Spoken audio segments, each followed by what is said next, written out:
Hi, I'm Terry McCullough. And I'm Jerry Taft, and it's time for our annual Technical Update Seminar. This is a special one. It's the first year of the new century, 2001. What we are about to show you could be described as exciting, new, innovative, or a whole host of other adjectives. At the very least, it should help your dealership and you have a particularly profitable year. It's all listed and documented in your 2001 Technical Update Seminar Notebook. You'll probably want to follow along as we present the ideas to you. Don't forget to fill out the first page of the notebook. It's our tracking program to identify everyone who participates in the 2001 Technical Update Seminar. And in case you don't think we ever look at the data, a little later we're going to see some of the results of the surveying process.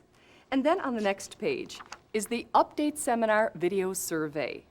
It's an opportunity for you to get credit for having watched and maybe even digested some of the information available in this seminar. You may want to pause this video and read the questions on the survey before you watch the rest of it. Now, let's look at the segments we'll be covering in the 2001 Technical Update Seminar. There will be 7 separate segments this year.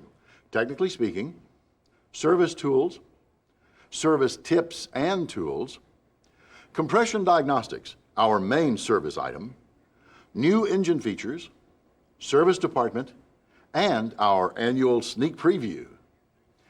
In technically speaking, we will take a close look at an emergency power transfer system to transfer home AC current to portable or standby generators. Our new series of snow thrower engines, the InTek family of engines, and the mechanical touch and mow starting system. We all like new tools for our toolboxes, and in our service tools segment, we show you some dandies. In the service tips and tools segment, we take a look at some creative solutions to service procedures submitted by other technicians. In the segment named Compression Diagnostics, we'll take a close look at the symptoms that worry our customers most: engine smoke, oil consumption, and low power. We'll review the engine components that maintain compression during the 4 strokes of an engine's power cycle, introduce a 3-angle valve job procedure for L-head engines, and learn to use a troubleshooting flowchart that will lead you to the cause of your customer's problem. The new engine feature segment will highlight design innovations made over the last year. The latest service bulletins and advanced product service information will be presented in the service department segment. And of course, we saved the best for last: sneak previews. A preview of new programs, products, and features that might be arriving in your dealerships in the year 2001. Terry's going to lead us through Technically Speaking and describe some of the interesting new products. My pleasure, Jerry. I'll be back in just a couple of moments.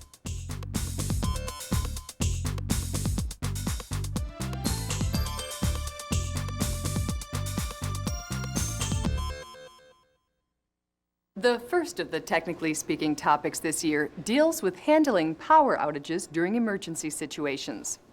With the help of Cutler Hammer, Briggs and Stratton is offering a manual transfer switch system to safely transfer from home AC electrical power to a portable or standby generator. A matched kit consists of a transfer panel, an all-weather inlet box with circuit breaker, and a 10-foot power cord. There are 4 versions of the emergency power transfer system.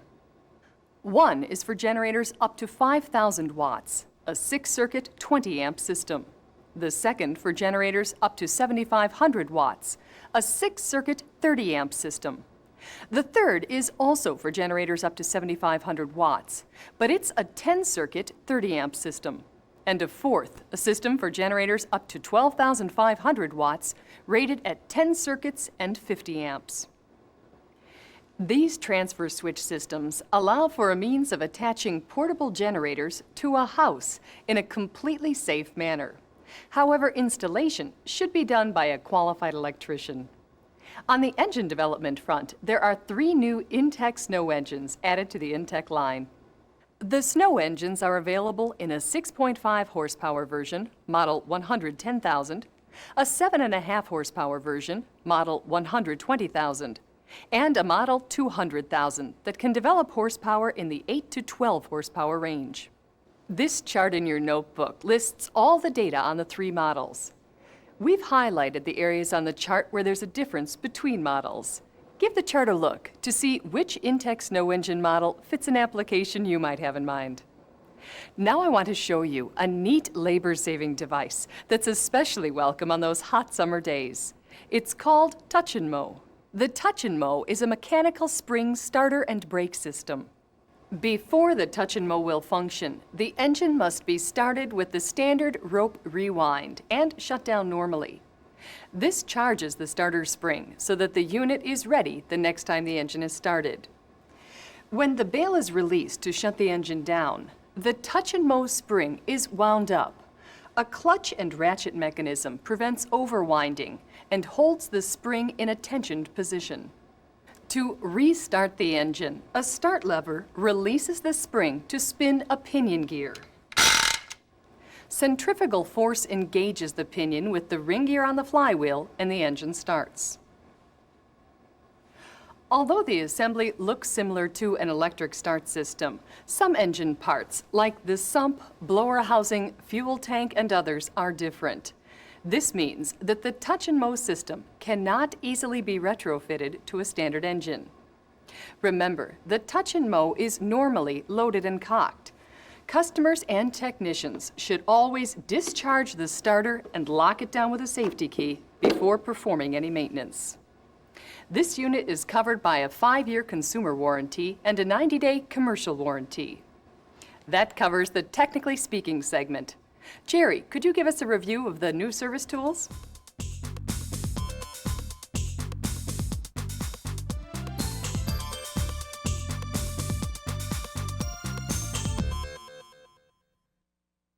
Terry, we have a brace of new tools for 2001. Let's start with part number 93963, high pressure lube and sealant. It's a thread compound, anti-seize, and lubricant. It eases nut and bolt assembly, guarantees later disassembly of manifold and exhaust bolts, and ensures correct torque readings. This lubricant is especially applicable to aluminum engines. In fact, it's a must for all engines. It will greatly reduce internal wear on initial startup. It protects valve stems, gasket seals, spline assemblies, shafts, and all metal-to-metal surfaces. It is also an excellent thread sealant for hydraulic or fuel pressure fittings and is rated up to 50,000 pounds per square inch. This device is a new version of our leak down tester. Its part number is 19475. With this tool, the test only requires a pressure of 30 psi. It greatly reduces the danger level during leak down testing. The orifice that is supplied with the tester is for all Briggs and Stratton air-cooled engines, while orifice part number 19478 is designed to adapt the leak down tester to test the sealing capability of the compression components on all 3LC engines. This handy tool is neither a halo nor a hula hoop. It's a new flywheel holder. It is used on 280,000 single-cylinder engines, 350,000 V-twin Vanguard engines, 422,000 and 460,000 opposed twins, and early models of the 400,000 and 440,000 V-twin InTek engines. Part number 19489, flywheel holder, can be used with a 5/8-inch socket and a 1/2-inch dry breaker bar to hold flywheels while removing or torquing flywheel nuts. Here is a great addition to your toolbox. It's a battery load tester, part number B700151. This load tester checks a battery's ability to sustain a high amp output. This tester can load a battery in order to trigger a regulated charging system to increase amperage output. This tool should be ordered from your source of supply using part number B700151. This is a unique item and is not shown on normal price listings. This new tool looks like something I might have picked up at a garage sale. This is an alternator wrench for 3LC model engine alternators, part number 19491. It is used with a socket to loosen the pulley nut in order to disassemble the alternator. Most of you are aware that a 13mm socket is needed to remove the upper electric starter motor mounting screws on Vanguard V-twin engines. The production department has decided to change it to a 12mm head. This requires a new socket if you should encounter the newer screws. 19497 is a 12mm 6-point 1/4 inch drive universal socket for removing electric starter mounting screws. Not only can it be used on Vanguard V-twins, but it can also be used on 3LC diesel injection pumps. And here is a tool you can just leave in your pocket until you need it. It's a tang bender, a great pocket tool for setting top, no load, and governed idle engine speeds. It can be used on all Briggs and Stratton engines. By the way, the correct part number for the tang bender is 19480. If you're following along in your notebooks, you may think I skipped over this item. I didn't. I just thought it was so neat, I saved it for last. It's an antique repair manual for all Briggs & Stratton cast iron and aluminum engines manufactured from 1919 to 1981. It is a great resource for collectors and rebuilders. This is something I could use to help me rebuild that antique lawnmower I've got in my garage. The part number is CE3069. Well, that covers the service tools for 2001. Terry, I know that this year, like every year, our technicians are coming up with innovative solutions to typical service problems. Could you run us through those all-important service tips and tools sent in by our fellow techs? You bet, Jerry.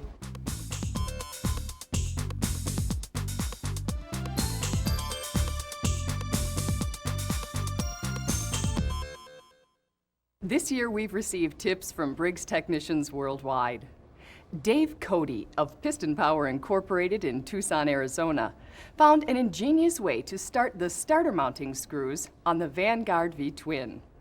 He cuts a straight slot in the head of the screw so he can easily start the screw with a screwdriver, and then uses the 13mm socket, part number 19353, to run it home. The same procedure can be used for 12mm heads as well. Nicolas Lefif, a master service technician from France, prevents the flywheel on the electric start Quantum from turning by threading the alternator stud 691094 into the cylinder and installing the 19418 flywheel holder. Eric Backus and Randy Rosenberg, both master service technicians from the Distribution, Sales, and Service Division of Briggs & Stratton in Milwaukee, have found that the edge of a light switch plate cover, or an ice scraper, works well to scrape gasket surfaces without causing any damage to aluminum components. Alice Reed of Whittier, California, uses a disposable shower cap, but you can also use one of these food wraps over the air cleaner and muffler before washing an engine. The shower cap prevents water from getting into the carburetor or the crankcase. Pat Ernest, yet another MST, from Central Power Systems in Ohio, attaches an alligator clip to each lead of his tiny tack. It saves time and ensures better contact. Kenny Hahn of Smith Farm Stores in Indiana places electrical heat shrink tubing over his universal joint sockets to keep them rigid when trying to reach a bolt. Wayne Crosby, an MST with Sedco Incorporated of Norcross, Georgia, makes his starter rewind repair easy.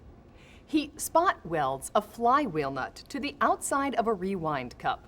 Then with a casing clamp and a short rod, he winds up the recoil spring with little effort.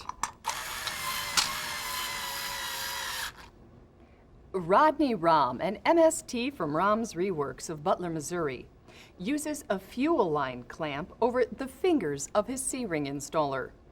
It returns bent fingers of the C-ring installer to their original position. All in all, a pretty ingenious group, I'd say. Next, we'd like to spend some time on the 3 most commonly misunderstood and misdiagnosed symptoms: engine smoke, oil consumption, and lack of power. These 3 symptoms always seem to demand the most from our technicians. Now let's review the material in the Technical Update 2001 notebook. under the title Compression Diagnostics.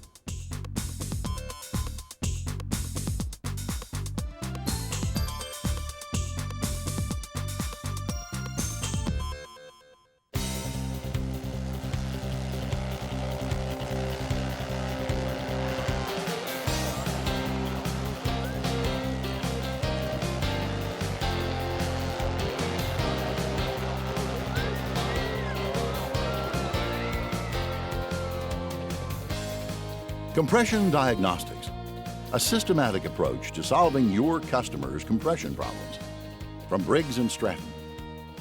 High-performance engines don't develop the power to win because they were assembled according to last year's directions or were taken directly out of the manufacturer's box and raced without extra preparation. The performance level that is required for participation in today's motorsports requires a highly knowledgeable technician who can employ a systematic and rigorous approach to developing power. As in motorsports, every Briggs and Stratton technician understands that they can only do their job better if they have more information. As they say, knowledge is power. There are 3 customer complaints that lead to great confusion and misunderstanding on the customer's part, and frequently on the technician's part. They are engine smoke, excessive oil consumption, and low power. It would be easy if each symptom had one and only one cause, but the truth is that in trying to identify compression-related problems, there are many interactions, many obvious causes, and many not-so-obvious causes. This video was developed in order to take some of the mystery out of these symptoms and to provide you with a systematic approach to identifying the actual cause. We are going to explore the theory, practical knowledge, and a systematic troubleshooting sequence that will allow you to think your way through to an accurate diagnosis. Then, we're going to look at some tools, some step-by-step service procedures, and some practical skills that will return an engine suffering from a lack of compression back to service. We will return to this compression diagnostics troubleshooting flowchart later, but it identifies the numerous conditions that cause an engine to smoke, consume oil, or operate at low power. These conditions range from simple problems that are inexpensive to fix to complete engine replacement. You should be aware of every condition and decision branch on this chart in order to make an accurate diagnosis of your customers' complaints. However, first, let's review 4-cycle theory. Let's look in detail at the intake, compression, power, and exhaust strokes of the 4-cycle engine. And like the performance engine builder, let's identify the components, their functions, and how they work with other components to maintain compression. The intake stroke of a 4-cycle is responsible for delivering the raw material, fuel, and air, which results in power at the power takeoff. The intake stroke draws in the air and fuel mixture. As the piston travels from top dead center to bottom dead center, a low pressure is created in the combustion chamber and the cylinder. When the intake valve opens the air passage to the carburetor, the higher outside atmospheric pressure flows into the low pressure of the cylinder to charge the cylinder with the carburetor's air-fuel mixture. The efficiency with which the engine fills the cylinder volume with the fuel-air mix is called volumetric efficiency, or VE. We can state the volumetric efficiency of an engine in percentages. Of course, 100% is a completely charged cylinder. Automotive engines run at 80% to 90% VE, while Briggs and Stratton L-head engines attain approximately 70% VE, and Briggs and Stratton OHV engines about 80% VE. There are external problems that can restrict the charging of the cylinder during the intake stroke. Carbon buildup around the intake valve is a condition that can affect the volumetric efficiency of an otherwise correctly running engine. During the compression stroke, the intake valve closes, and the exhaust valve remains closed as the piston and rings return to top dead center. This compresses, heats, and helps to vaporize the air-fuel mixture in the space between the cylinder and the cylinder head, called the combustion chamber. The heat and atomization of the air and fuel is caused by molecular activity. As the molecules become more excited, energy is released as heat. The rise in temperature causes the liquid mist of the fuel-air mixture to become vapor. Remember that only vapor burns, never liquid. As the compression rises, the heat will actually reach a temperature near the ignition point of the vapor. If the temperature does not rise to that point prior to the spark, extra energy will be expended to bring the temperature to the ignition point after the spark. This extra energy will be subtracted from the energy that is available to drive the piston during the power stroke. After the spark initiates a flame kernel, the flame front spreads across the combustion chamber at nearly 250 feet per second. The expanding gases force the piston down, creating the power stroke. The piston accelerates to around 25 miles per hour, almost instantly. Expanding gases, mechanical forces, and friction are the conditions that create normal wear in an engine. Bearing and component loading resulting from pressures of over 500 pounds per square inch is considerable. Temperatures at the flame front are 3,000 degrees Fahrenheit. Intake valve temperatures are 800 degrees, while the exhaust valve temperature can rise to 1,400 degrees. And let's not overlook the corrosive nature of the acids and caustic materials that are the byproducts of combustion. With this kind of understanding, we can make a list of the components and their relationships that can cause a loss of engine power and performance. Head gasket leakage. The valve face to valve seat. Piston ring to cylinder wall. Piston rings to ring land. And even the valve guides themselves. The rings prevent the expanding gases from blowing by the piston and help convert all the energy of the expanding gases into pressure on the piston. During the power stroke, the top ring is forced against the cylinder wall. High pressure is directed both outward, helping to seal the ring against the wall, and downward, forcing the ring onto the bottom of the groove in the piston. As the piston returns to the top, the combustion chamber and cylinder are still pressurized. As the exhaust valve opens, the higher pressure created by the upward moving piston seeks the now lower outside pressure. The piston continues to push the spent gases out the exhaust valve as the piston moves back up to top dead center, where it can begin the intake stroke of the next cycle. You can see that compression is a key element in engine performance. Compression aids the air-fuel flow into the engine. Compression facilitates the vaporization of air and fuel, and compression makes the power stroke truly powerful. Keeping in mind the need to maintain compression, let's return to our three troublesome symptoms: engine smoke, excessive oil consumption, and low power. Let's start with engine smoke and the critical cylinder, piston, and rings. Engine smoke can indicate a variety of engine conditions. There isn't just one kind of engine smoke. The smoke itself can have different characteristics. The two characteristics of engine smoke that are important to note are 1. Color of the smoke, and 2. When and how it appears. In your thought process, there are 5 basic questions you should ask yourself. First, what color is the smoke? It will be either black smoke or blue smoke. Black smoke is not a compression problem. Black smoke will indicate an overly rich fuel system. It is not a compression problem but a problem related to the carburetor.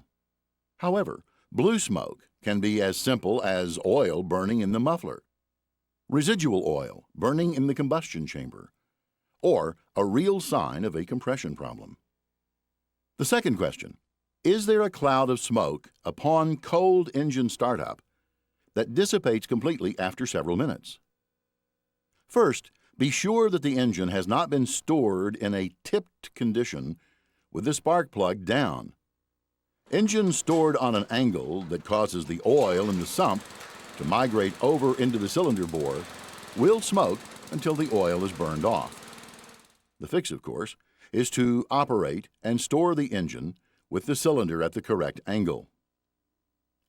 The third question to ask yourself is, does the engine smoke after it reaches normal operating temperature and then slowly dissipate over time? If it does, it can be a simple problem caused by a customer overfilling the crankcase with oil, or it can be the result of worn compression components. The history of the engine may help you determine which is the case. An engine that continues to smoke like this over a period of time probably is suffering from worn compression components. A fourth question to ask is, does the engine emit occasional bursts of smoke and then clear itself? If this is the condition, then the problem can be related to the crankcase breather and perhaps the angle of operation. This condition is usually specific to larger vertical crankshaft engines that are being operated at an angle. The angle causes excess oil to collect in the breather. The oil is being directed into the intake airstream from the breather hose. Finally, you should ask yourself if the engine is lightly smoking but is easy to start and still operates at peak power. This will indicate that the viscosity of the oil is too low, or that the oil in the engine sump has been diluted with gasoline. A sticking carburetor float bowl can allow raw gasoline to get past the piston rings into the oil sump. From the oil sump, low viscosity or diluted oil can easily migrate into the combustion chamber.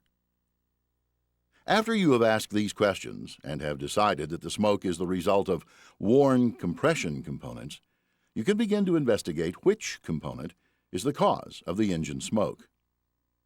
Compression components can be grouped as follows: cylinder walls, pistons, rings, valves, valve guides, and the head gasket.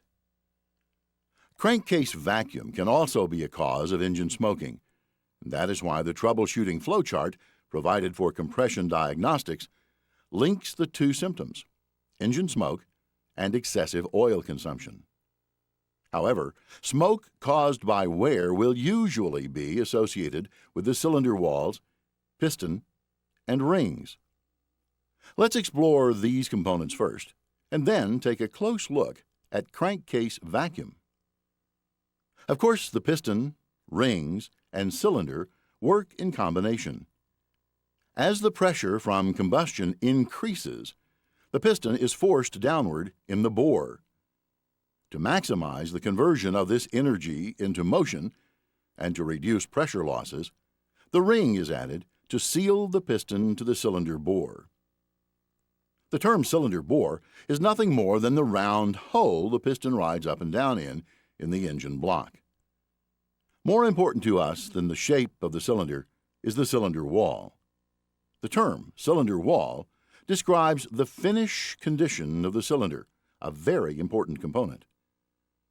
The two common finishes that are used on Briggs and Stratton engines are crosshatch and diamond bore. Each is finished with a pattern of peaks and valleys that become pockets for oil, preventing metal-to-metal contact. The peaks are called asperities.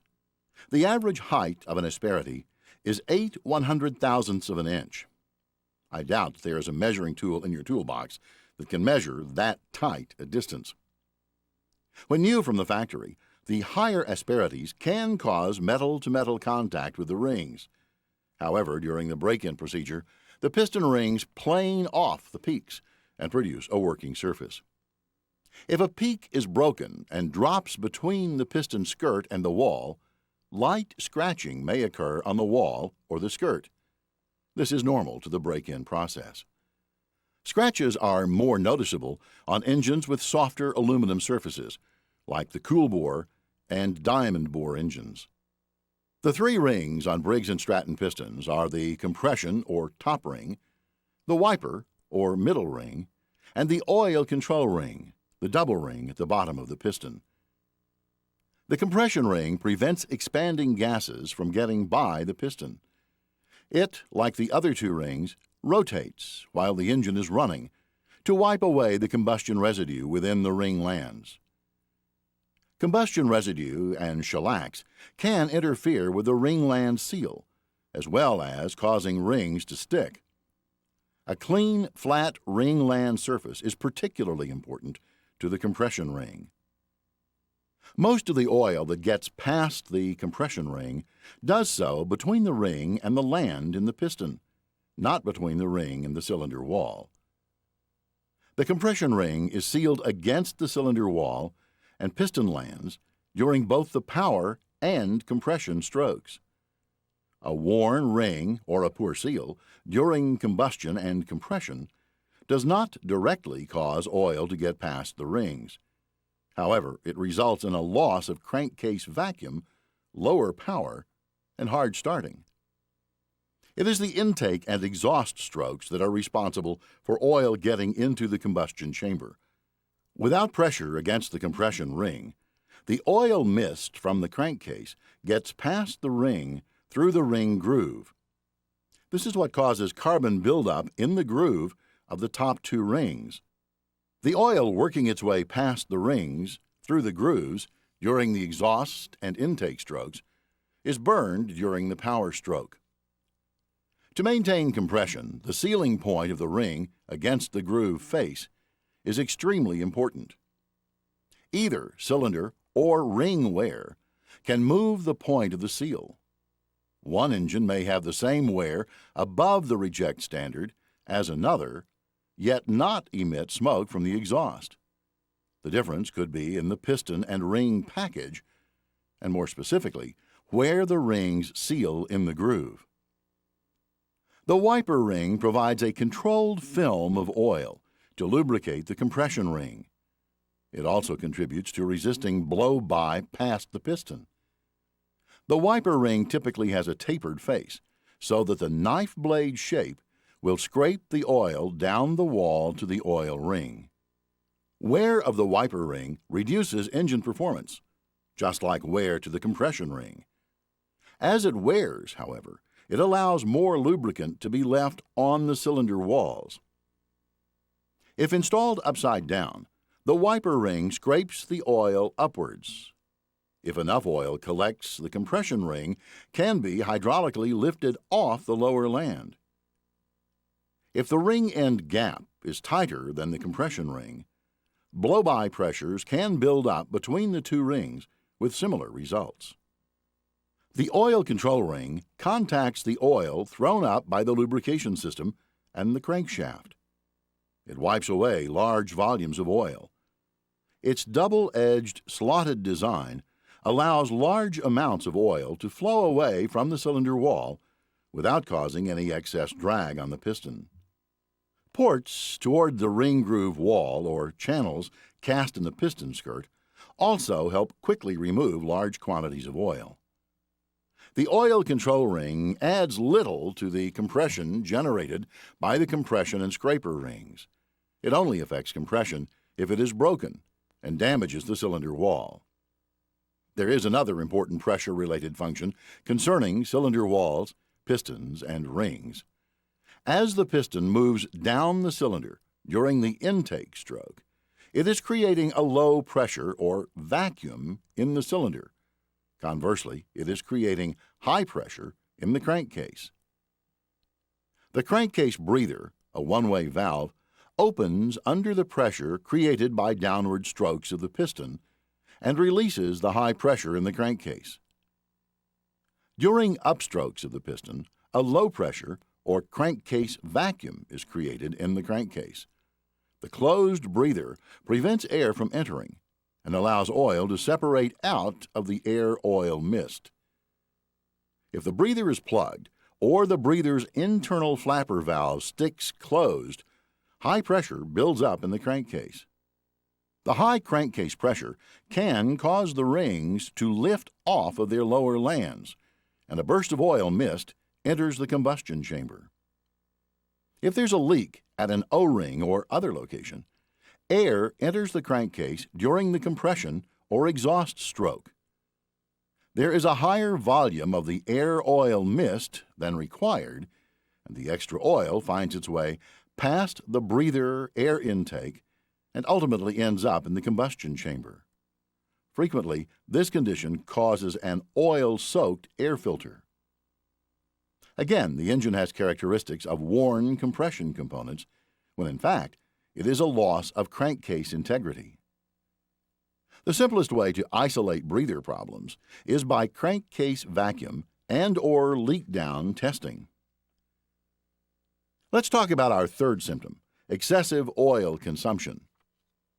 All engines consume oil, some more than others.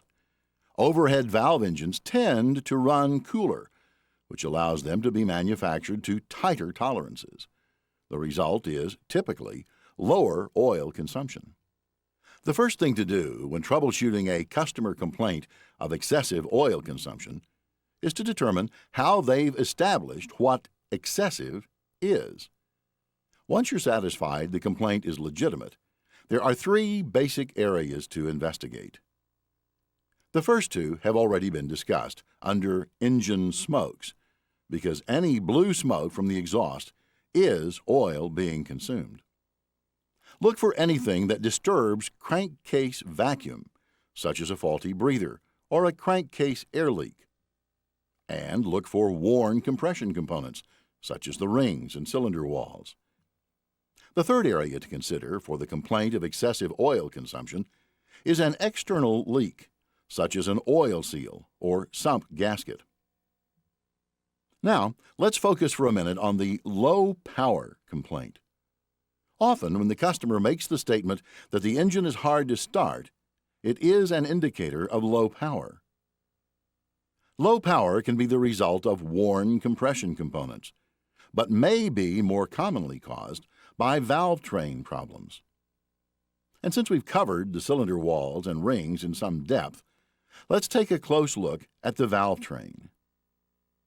The valves have to face constant, rapid opening and closing. With a cam-to-crankshaft ratio of 1/2 to 1, the exhaust and intake valves open once for every 2 revolutions of the crankshaft. At a top no-load speed of 3,600 RPM, the valves open and close 1,800 times per minute. Likewise, the valves endure temperatures of 600 to 800 degrees Fahrenheit for the intake valve and nearly 1,400 degrees for the exhaust valve.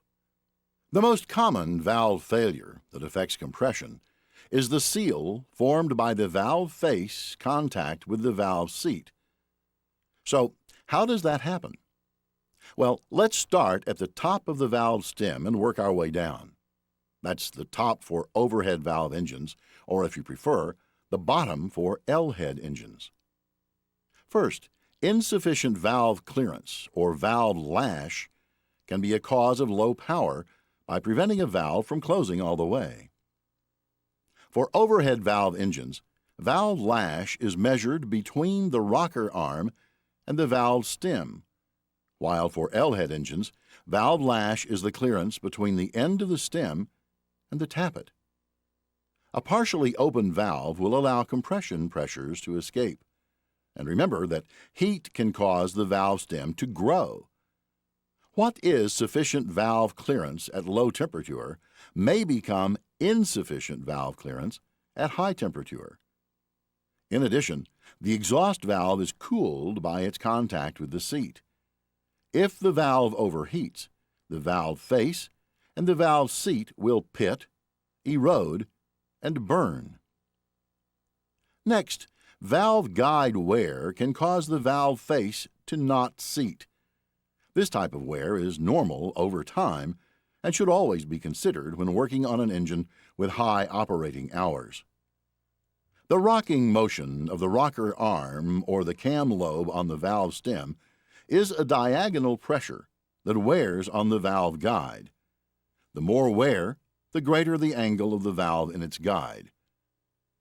The greater the angle of the valve stem, the less the valve face seats squarely on the valve seat. In fact, as the rocking motion increases with wear, the valve will lift off its seat, move to the side, return to the seat, and strike up the face of the valve until the natural angle of the two allows it to nestle back onto the seat. The valve spring can also affect valve stem angle if the spring is not parallel to the valve stem. Valve spring parallelism should always be checked after installing the valve retainers. Exhaust valve guides are subject to wear from carbon chips found in exhaust gases. Worn intake valve guides and/or seals, normally an area of boundary lubrication, could allow excess oil into the combustion chamber. Exhaust valve guides generally do not have this problem because of a lack of vacuum. The exhaust valve also faces the additional problem of its higher operating temperatures. Any condition that increases operational temperatures, like plugged cooling fins or heavy load, may overheat the exhaust valve and make it soft enough for the seat to leave an impression on the valve face, reducing valve sealing. Next in order, let's consider the valve seat. The valve seat can be damaged from other conditions as well. Debris, usually carbon chips, and/or the effect of corrosive chemicals formed during combustion, can damage the seats. The angle of the seat is even worth considering when analyzing the valve face to seat seal. Briggs and Stratton exhaust valves have a 45-degree angle. The steep angle helps to grind up any debris between the valve face and the seat. Some intake valves have a 30-degree seat angle. At this angle, it's easier for debris to get caught between the valve face and seat. Another design feature of both exhaust and intake valves that affects the seat seal is valve rotation.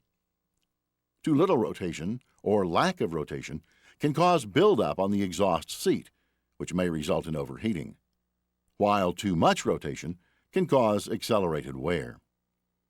The lack of rotation can be caused by deposits in the valve guide and by improper techniques when adjusting the valve clearance. On L-head engines, the valve stem must be ground at a 90-degree angle. It's real easy, using a grinding wheel, to get the angle wrong or to end up with a high spot on the stem that will affect rotation. You can see that proper service of the valve train is important to the seal of the valve face to the seat.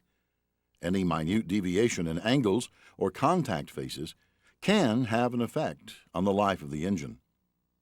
Briggs & Stratton has taught well-established and reliable valve service procedures for years. The desire for increased power and lower emissions over the life of the engine has created the need for modified procedures. Proper valve service has proven to add horsepower and reduce emissions. With this in mind, let's take a close look at the three-angle valve job. The three-angle valve job is a basic service procedure required to restore compression to a worn engine. Let's focus on the procedures for an L-head engine. Before you start, make sure that the basic engine components you are trying to restore are worth the investment of service. You should always check the cylinder bore for excessive wear or damage.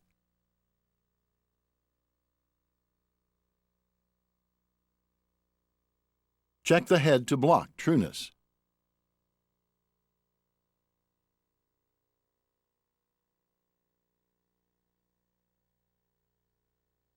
Be sure the seats are tight in their pockets. And don't forget to check the valve guides. If the major components are acceptable for use, and if the worn components can be economically serviced or replaced, follow these steps.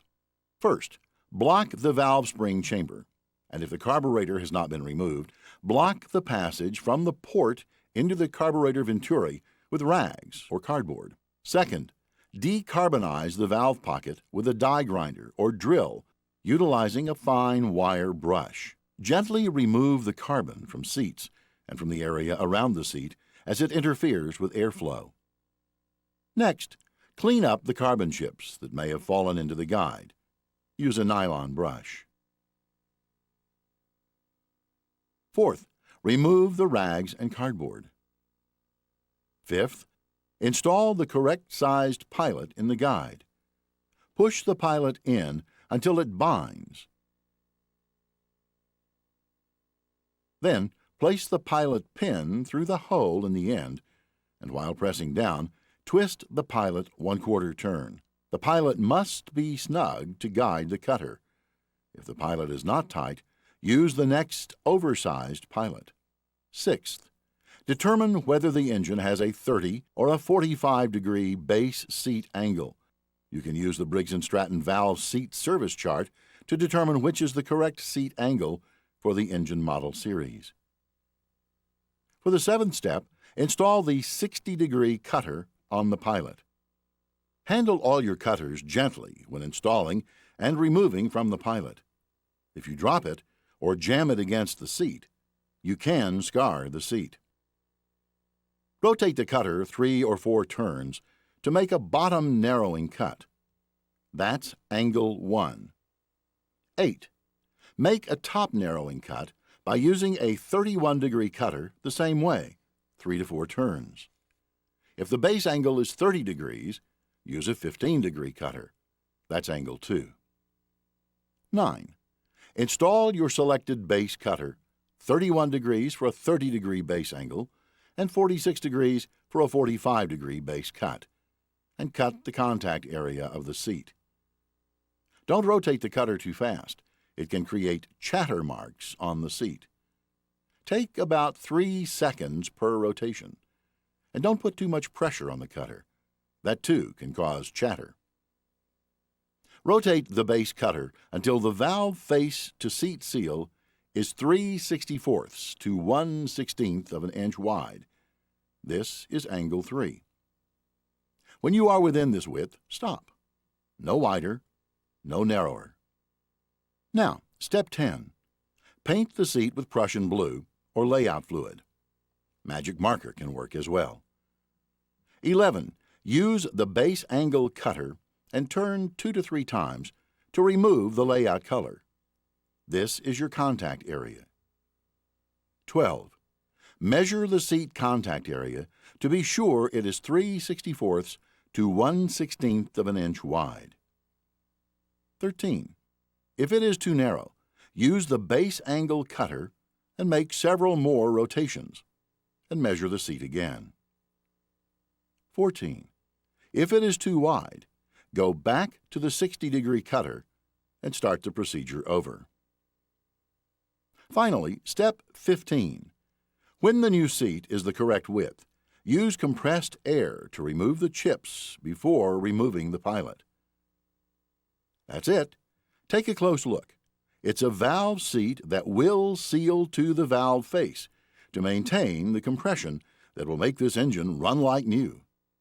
To cut 3-angle valve seats on all models of Briggs & Stratton engines, you will need the 3 Briggs & Stratton valve seat cutter kits in the service tool catalog and 2 additional New Way cutters. The main difference between the kits is the size of the cutter body. Many engines, L-head and some overhead valve engines, will require a narrow-bodied cutter. Different pilots are necessary. L-heads of 5 horsepower or less use 1/4 inch pilots. L-heads over 5 horsepower use 5/16 pilots. InTeks and Vanguards use 6 mm or 6.05 mm. There are different seat angles as well. Kit number 19237 is the basic valve seat cutting kit. 19343 is primarily for overhead valve engines, and 19446 fits 3-cylinder water-cooled engines.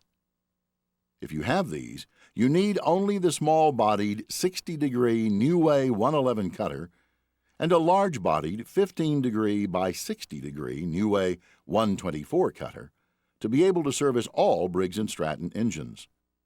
There are accessories that will make valve jobs easier.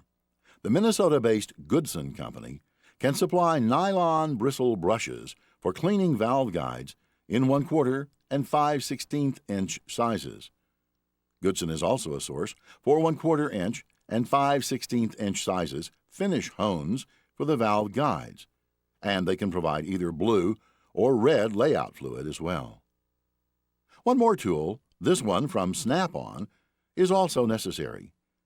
It is a high-speed fine wire brush. It is for cleaning aluminum valve pockets.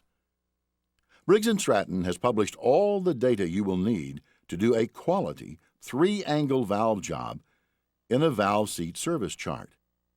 It lists for all series aluminum, cast iron, and overhead valve engines the required pilot size and the 3 angles, bottom cut, top cut, and base, for both intake and exhaust valves.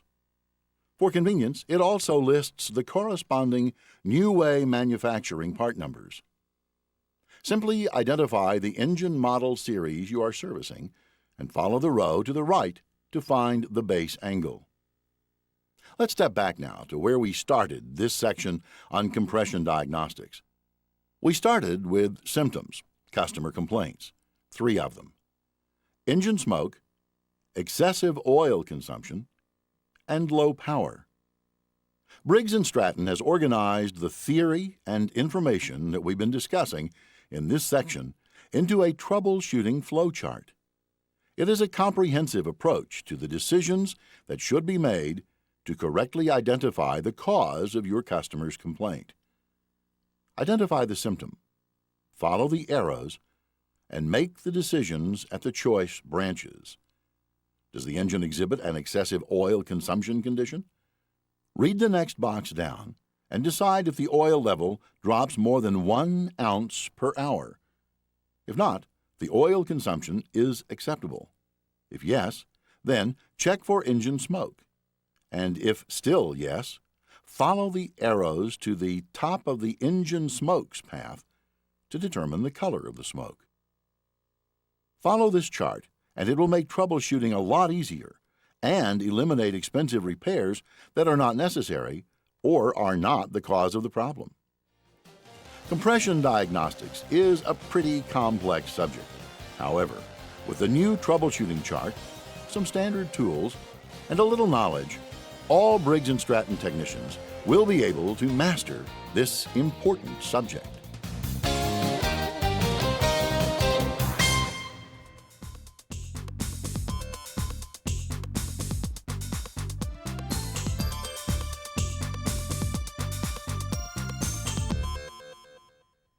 Now let's change the subject. It's time for some new engine features. Jerry, would you lead us through the new engine feature segment? Sure. I think the engineers have been working overtime this past year. They've come up with some design changes that make our engines even more efficient and easier to work on. This is a universal type 6-pin wiring harness. This new wiring harness is going to streamline and simplify the connection of our engines to our original equipment manufacturer's products. In a response to field problems with connecting rods on some InTek engines, a number of changes have been made to this connecting rod. The significant feature is that the joint has been modified to allow for a positive seating arrangement for the connecting rod and cap. The screw holes are drilled and tapped during manufacturing to reduce stress. A through hole has been added to allow the use of longer screws and greater thread engagement. The rods use 2 different screws. Be sure you follow the torquing sequence instructions when using these new components.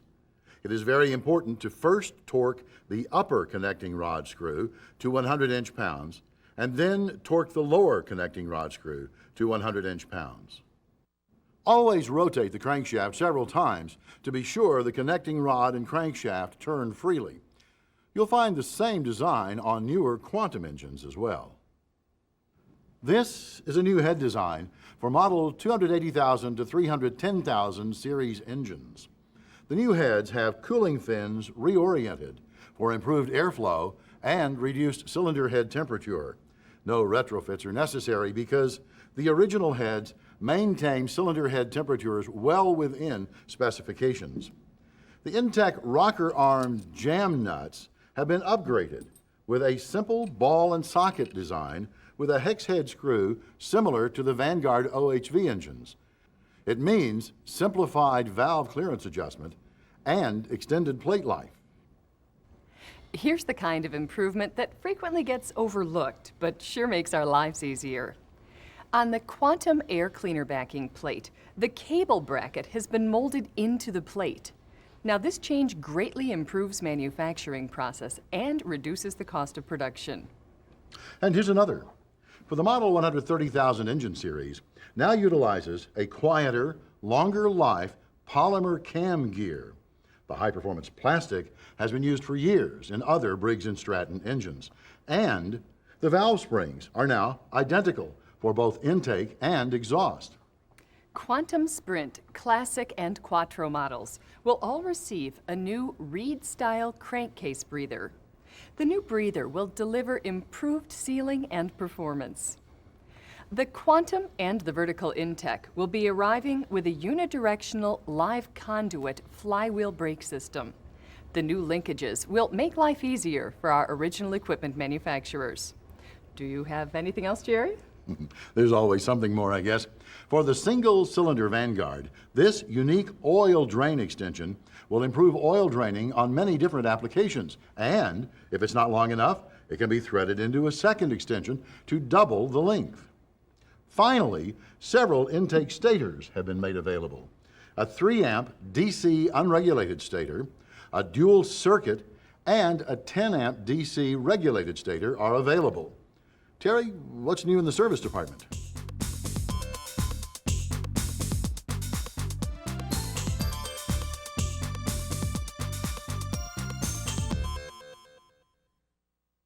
In your update book, you'll notice that we have published the specifications based on different engine RPMs instead of only at 3,600 RPM. This enables you to more accurately troubleshoot alternator problems. In the near future, we'll be publishing a more complete listing for all of our engines. Jerry? Here's an idea that we've all thought about. Mobile service. A well-maintained vehicle and a desire to grow is all you need to participate. The mobile service dealer does not have to be an established dealer, so independents can complement the mass retailers and not compete with them. In fact, Briggs & Stratton is allowing 3 levels of authorized mobile service. The master mobile service dealer, the authorized registered mobile service dealer, or the unlisted authorized mobile service dealer. Remember, all our research indicates that customers desire individual attention and fast service. Nothing can meet those requirements but mobile service calls to make emergency repairs. And besides emergency repairs, you can be selling on-site services like oil changes, sharpening, and other kinds of preventive maintenance. Terry? Testing for crankcase vacuum is a diagnostic procedure that is frequently overlooked because the data has not been available. Many dealers have used a water vacuum gauge called a water manometer. And as we'll see later, there's a new tool available to test crankcase vacuum.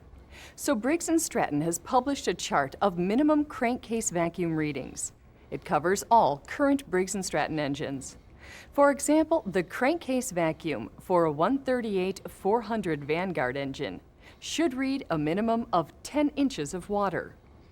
After an engine has been operated long enough to satisfy break-in requirements, the engine's crankcase vacuum can be tested at 3,600 top no-load speed at normal operating temperature, after you verify that the carburetor is properly adjusted. Simply find your model series on the chart and read across to the minimum crankcase vacuum reading. Although knowing the crankcase vacuum might be useful, understand that engines with less than the minimum vacuum should never be considered defective until an actual cause is identified. Jerry, I understand you have another chart to show us. Yes, it's an electric starter kit quick reference. On this chart, you can cross-reference your engine model with the starter assembly number, starter gear number, and the drive or Bendix assembly number. Simply read across the columns to find the part numbers that you'll need for your engine. The quick reference will also identify whether your engine uses the C-ring type, the roll pin type, or the steel pinion gear. Thanks to Tom Zeman of Midwest Engine Warehouse for suggesting this format and compiling the information. You know, Terry, there's even a chart that identifies the anniversary dates of Briggs & Stratton repair manuals. You can use it as a check to be sure you're referencing the latest information. One problem we experience is the customer who damages a cylinder head when they attempt to change spark plugs themselves. Anytime a customer purchases a spark plug with the intent of changing them, they should be reminded both of the correct spark plug gap and the correct installation torque. To torque spark plugs in any Briggs & Stratton engine, there's only one value to remember: 180 inch-pounds, or 20 Newton meters for our metric friends. Anything else, Terry? Jerry, there is always something more. Don't be surprised if you order a carburetor for a Series 280,000 or 310,000 and you don't get a Walbro, but a Nikki instead. Briggs & Stratton is now providing a secondary carburetor brand, the Nikki, in order to meet the high demand. Jerry, I understand that much of what we're presenting is already on the internet. Yes, that's true, Terry. Dealers who are online will find many of our standard documents available over the internet. Illustrated parts lists, owner's manuals, warranty information, and lots of business solutions for you to browse. Of particular help is a repowering search engine that helps you find the correct replacement engine. The site has been proven to make the information you need for your job even easier to obtain. On the internet, you can even communicate with Briggs & Stratton to suggest special information you're looking for. Now, anyone surfing the net can access the information. However, you must have identification and a password to access the tools and research help that it offers.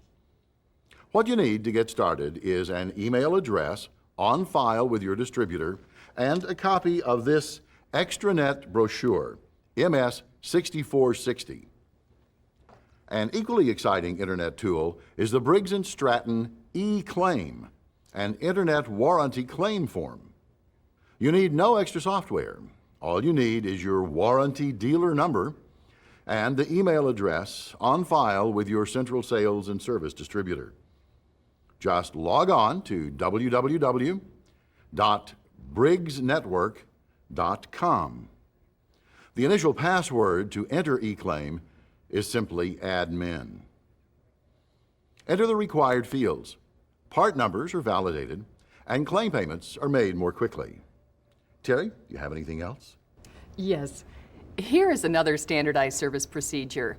It's the valve adjustment on the InTek V-twin engines.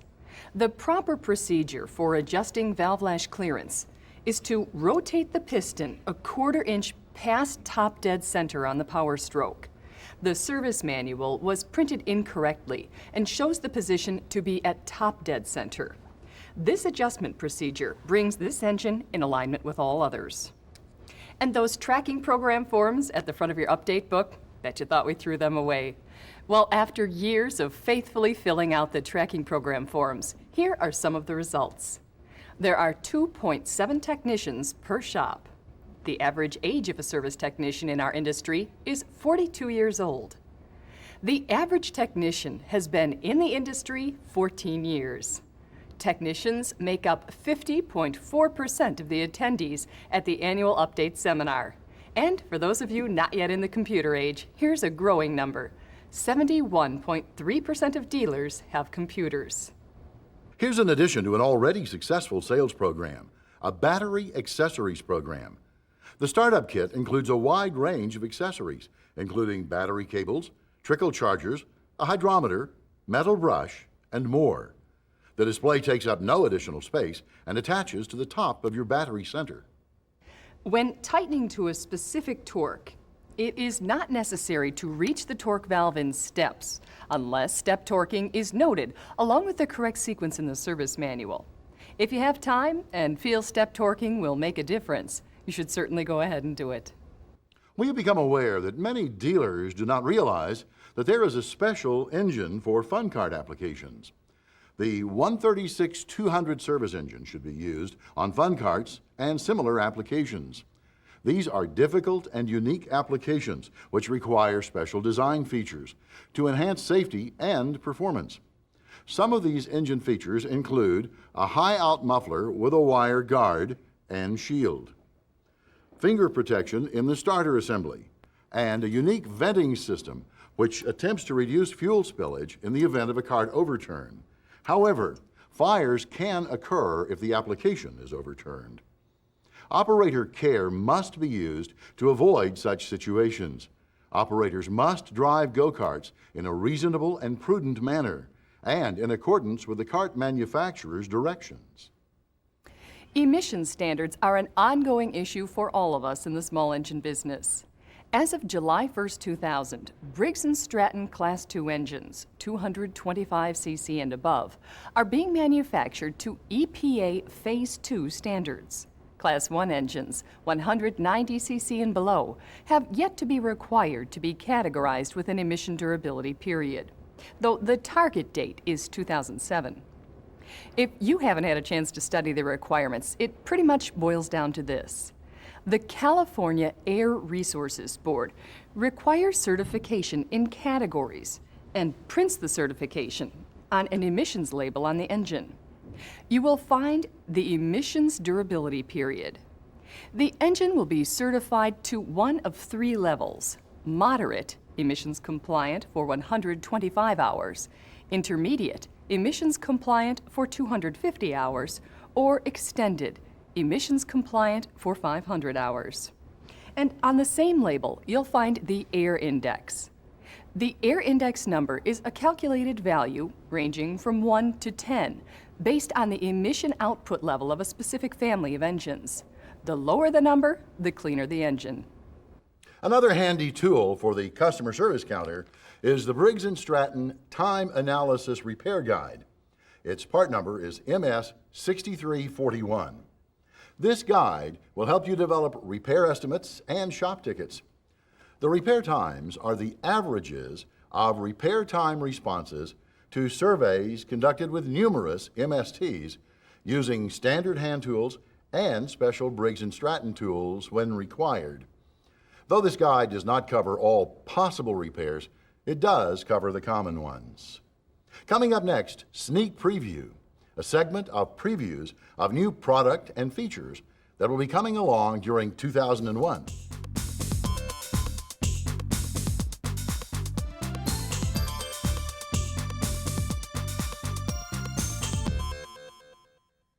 Thanks, Jerry.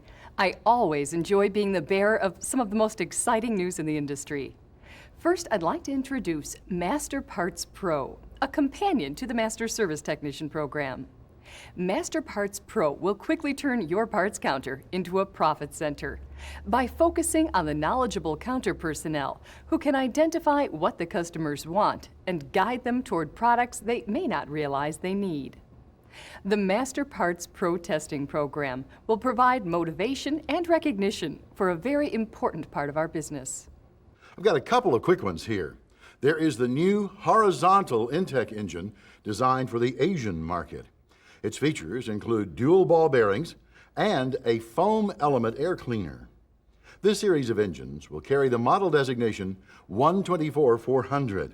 And here's a great addition to your precision measuring instrument, a telescoping bore gauge, part number 19485, with a 12-inch handle that has a range of 2 to 3.5 inches.